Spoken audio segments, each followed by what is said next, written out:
Hello दोस्तों, बैलिज्म academy YouTube channel में आपका फिर से बहुत बहुत स्वागत है। दोस्तों, आज के इस वीडियो में हम मोस्ट इंपॉर्टेंट क्वेश्चंस को सॉल्व करने वाले हैं जो कि आपके यूपी टेट, सुपर टेट, साथ ही साथ आपके यूपी पीईटी एग्जाम के लिए मोस्ट इंपॉर्टेंट है। दोस्तों, इस वीडियो में मैंने सारे क्वेश्चन सेलेक्टेड लिए हैं जो कि आपके सिलेबस पर बेस्ड होंगे, साथ ही साथ आपके प्रीवियस ईयर क्वेश्चन पर बेस्ड होंगे। तो वीडियो को ध्यान से देखिएगा और वीडियो के लास्ट मुझे जरूर बताइएगा कि आज के इस वीडियो में आपके कितने क्वेश्चन सही हुए। तो बिना देरी करते हुए चलिए शुरू करते हैं सबसे पहले क्वेश्चन से। सबसे पहला क्वेश्चन है, माजुली नदी द्वीप किस राज्य में स्थित है? ऑप्शन आपके सामने है Meghalaya, option B Mizoram, option C Assam या फिर ऑप्शन डी नागालैंड।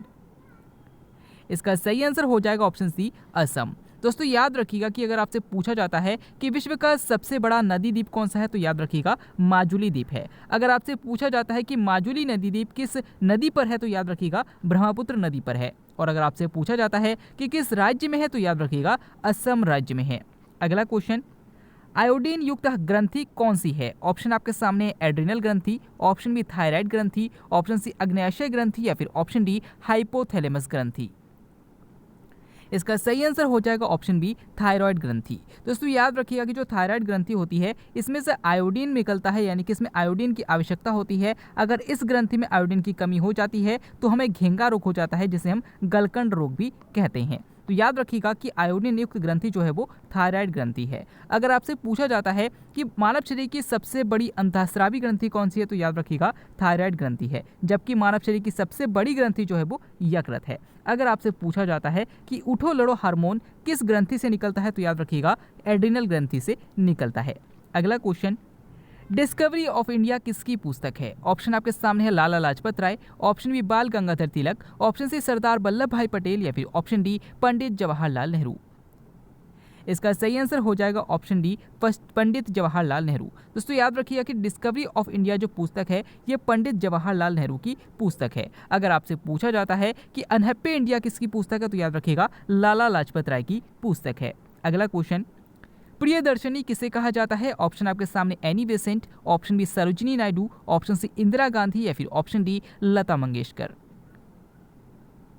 इसका सही आंसर हो जाएगा ऑप्शन सी इंदिरा गांधी। दोस्तों, याद रखिएगा कि इंदिरा गांधी को प्रियदर्शनी कहा जाता है और अशोक को प्रियदर्शी कहा जाता है। तो दोनों क्वेश्चन इंपॉर्टेंट है, प्रियदर्शी अशोक को कहा जाता है और प्रियदर्शनी इंदिरा गांधी को कहा जाता है। अगला क्वेश्चन, टाइलर पुरस्कार किस क्षेत्र में दिया जाता है? ऑप्शन आपके सामने है विज्ञान, ऑप्शन बी पर्यावरण, ऑप्शन सी संगीत या फिर ऑप्शन डी साहित्य।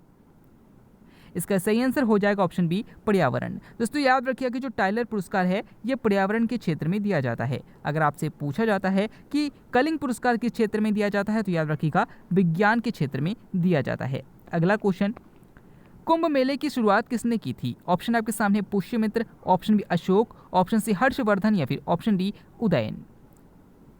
इसका सही आंसर हो जाएगा ऑप्शन सी हर्षवर्धन। दोस्तों, याद रखिए कि कुंभ मेले की शुरुआत जो की थी वो हर्षवर्धन ने की थी। अगर आपसे पूछा जाता है कि कुंभ मेला कितने जगहों पर लगता है तो याद रखिएगा कि भारत के 4 जगहों पर कुंभ मेला लगता है, जिनमें है प्रयागराज, हरिद्वार, नासिक और उज्जैन। तो याद रखिएगा कि ये चारों जगह ऑप्शन में दिए जाते हैं और एक ऑप्शन गलत होता है, आपको उस पर टिक करना होता है।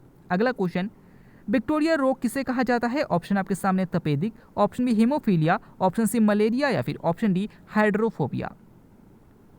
इसका सही आंसर हो जाएगा ऑप्शन बी हीमोफीलिया। दोस्तों, याद रखिएगा कि हीमोफीलिया रोग को विक्टोरिया रोग भी कहा जाता है। अगर आपसे पूछा जाता है कि कुत्ते के काटने से कौन सा रोग होता है तो याद रखिएगा रेबीज रोग होता है, जिसे हाइड्रोफोबिया भी कहा जाता है। अगला क्वेश्चन, जल विहीन कृषि को क्या कहा जाता है? ऑप्शन आपके सामने hydroponics, option B aeroponics, option C hygroponics या फिर ऑप्शन डी एंजियोपोनिक्स।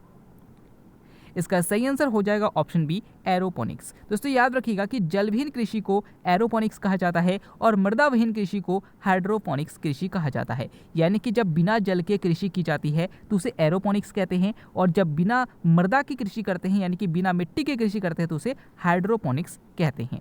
अगला क्वेश्चन, खाद्य पदार्थों के संरक्षण के लिए किसका प्रयोग किया जाता है? ऑप्शन आपके सामने zinc phosphide, option B sodium benzoate, option C nitrous oxide या फिर ऑप्शन डी अमोनियम नाइट्रेट। इसका सही आंसर हो जाएगा ऑप्शन बी सोडियम बेंजोएट। दोस्तों याद रखिएगा कि खाद्य पदार्थों के संरक्षण के लिए सोडियम बेंजोएट का प्रयोग किया जाता है और याद रखिएगा कि चूहों को मारने के लिए जिंक फास्फाइड का प्रयोग किया जाता है। अगर आपसे पूछा जाता है कि लॉफिंग गैस किसे कहा जाता है तो याद रखिएगा कि नाइट्रस ऑक्साइड को लॉफिंग गैस कहा जाता है। अगला क्वेश्चन, डॉक्टर राजेंद्र प्रसाद पहली बार राष्ट्रपति कब बने? ऑप्शन आपके सामने है 15 अगस्त 1947, ऑप्शन बी 26 नवंबर 1949, ऑप्शन सी 26 जनवरी 1950 या फिर ऑप्शन डी 24 जनवरी 1950। इसका सही आंसर हो जाएगा ऑप्शन डी 24 जनवरी 1950। दोस्तों याद रखिएगा कि डॉक्टर राजेंद्र प्रसाद 2 बार देश के राष्ट्रपति रह चुके हैं और याद रखिएगा कि पहली बार जो राष्ट्रपति बने थे तो 24 जनवरी 1950 को बने थे। अगर आपसे पूछा जाता है कि राष्ट्रीय गान को कब अपनाया गया था तो याद रखिएगा 24 जनवरी 1950 को अपनाया गया था और याद रखिएगा कि 24 जनवरी 1950 को ही राष्ट्रगीत को भी अपनाया गया था। अगला क्वेश्चन, ट्राइटन किसका उपग्रह है? ऑप्शन आपके सामने Shani, option B Varun, option C Mangal या फिर ऑप्शन डी बृहस्पति। इसका सही आंसर हो जाएगा ऑप्शन बी वरुण। दोस्तों याद रखिएगा कि अगर आपसे पूछता है कि ट्राइटन किसका उपग्रह है तो याद रखिएगा वरुण ग्रह का उपग्रह है। और याद रखिएगा कि अगर आपसे पूछता है कि टाइटन किसका उपग्रह है तो याद रखिएगा कि टाइटन और टाइटन दोनों अलग अलग है। टाइटन जो ग्रह है वो शनि का उपग्रह है और ट्राइटन जो उपग्रह है ये वरुण का उपग्रह है, तो इनमें कंफ्यूजन होता है, याद रखिएगा। अगला क्वेश्चन, महाभारत का फारसी अनुवाद किसने किया? ऑप्शन आपके सामने Faizi, option B Wilkins, option C Badayuni या फिर ऑप्शन डी अबुल फजल। इसका सही आंसर हो जाएगा ऑप्शन ए फैजी। दोस्तों याद रखिएगा कि महाभारत का फारसी में अनुवाद फैजी ने किया था और रामायण का फारसी में अनुवाद बदायूं ने किया था, तो याद रखिएगा कि दोनों क्वेश्चन अलग अलग है।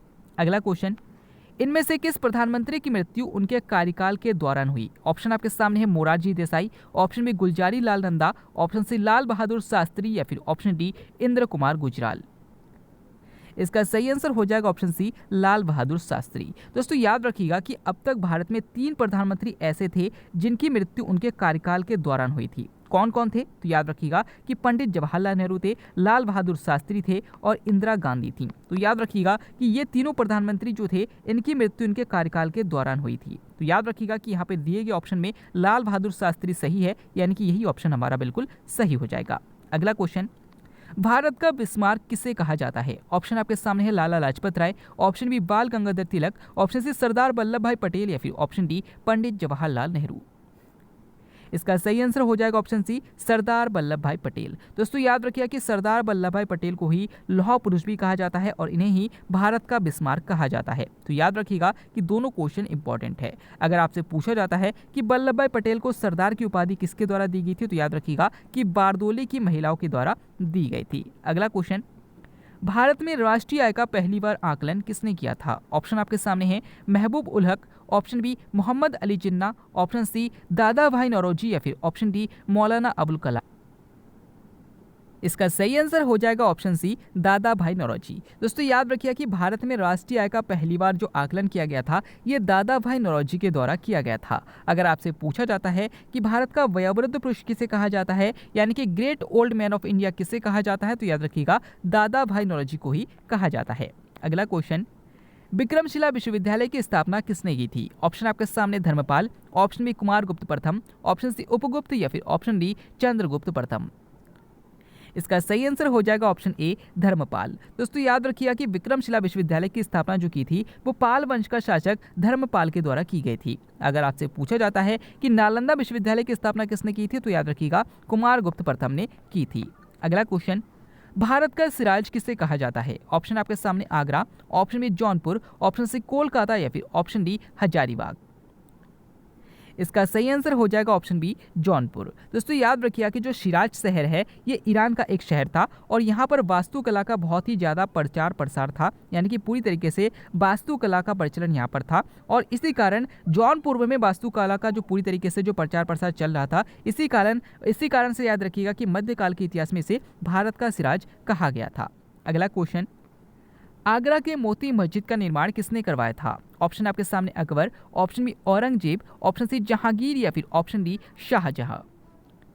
इसका सही आंसर हो जाएगा ऑप्शन डी शाहजहां। दोस्तों याद रखिएगा कि आगरा के मोती मस्जिद का निर्माण शाहजहां ने करवाया था। अगर आपसे पूछा जाता है कि दिल्ली के जामा मस्जिद का निर्माण किसने कराया था तो याद रखिएगा शाहजहां ने करवाया था। और अगर आपसे पूछा जाता है कि दिल्ली के लाल किले का निर्माण किसने कराया था तो याद रखिएगा शाहजहां ने ही करवाया था। अगला क्वेश्चन, अंतर्राष्ट्रीय खेल दिवस कब मनाया जाता है? ऑप्शन आपके सामने 6 अप्रैल, ऑप्शन बी 29 अगस्त, ऑप्शन सी 25 अप्रैल या फिर ऑप्शन डी 1 जुलाई। इसका सही आंसर हो जाएगा ऑप्शन ए 6 अप्रैल। दोस्तों याद रखिएगा कि 6 अप्रैल को अंतर्राष्ट्रीय खेल दिवस मनाया जाता है और 29 अगस्त को राष्ट्रीय खेल दिवस मनाया जाता है। तो दोनों क्वेश्चन अलग अलग है, कंफ्यूजन हो सकता है, याद रखिएगा। अगर आपसे पूछा जाता है कि विश्व मलेरिया दिवस कब मनाया जाता है तो याद रखिएगा 25 अप्रैल को मनाया जाता है। और याद रखिएगा कि विश्व चिकित्सक दिवस 1 जुलाई को मनाया जाता है। अगला क्वेश्चन, वन अधिनियम कब प्रभावी हुआ? ऑप्शन आपके सामने 1972, ऑप्शन बी 1980, ऑप्शन सी 1927 या फिर ऑप्शन डी 2000। इसका सही आंसर हो जाएगा ऑप्शन सी 1927। दोस्तों याद रखिएगा कि वन अधिनियम 1927 में आया था, वन्य जीव संरक्षण अधिनियम 1972 में आया था और वन संरक्षण अधिनियम 1980 में आया था। तीनों वन से संबंधित क्वेश्चन हैं और तीनों अलग अलग है और तीनों क्वेश्चन बार बार एग्जाम में पूछा जाता है, तो याद रखिएगा, नोट कर लीजिएगा। वेदांतों की संख्या कितनी है? ऑप्शन आपके सामने 4, ऑप्शन बी 6, ऑप्शन सी 18 या फिर ऑप्शन डी 108।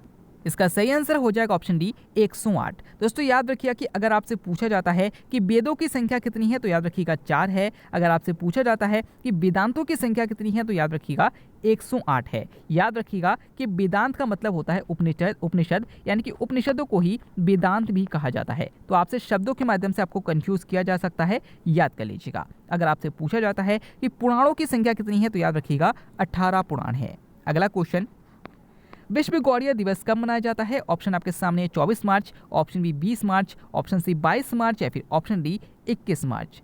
दोस्तों इस क्वेश्चन के आंसर आपको हमें कमेंट कर द्वारा बताना है। आज के वीडियो में आपके कितने क्वेश्चन सही हुए, साथ ही साथ आज का वीडियो आपको कैसा लगा कमेंट करके जरूर बताइएगा। इस क्वेश्चन को मैंने कल के वीडियो में करा दिया था, तो अगर आपने कल का वीडियो ध्यान से देखा होगा और समझा होगा तो आप इसका आंसर जरूर कर पाएंगे। अगर आप फेसबुक पेज और टेलीग्राम ग्रुप को ज्वाइन करना चाहते हैं तो डिस्क्रिप्शन में लिंक दिया गया है। हम फिर से लौटेंगे, तब तक के लिए देखते रहिए, सीखते रहिए।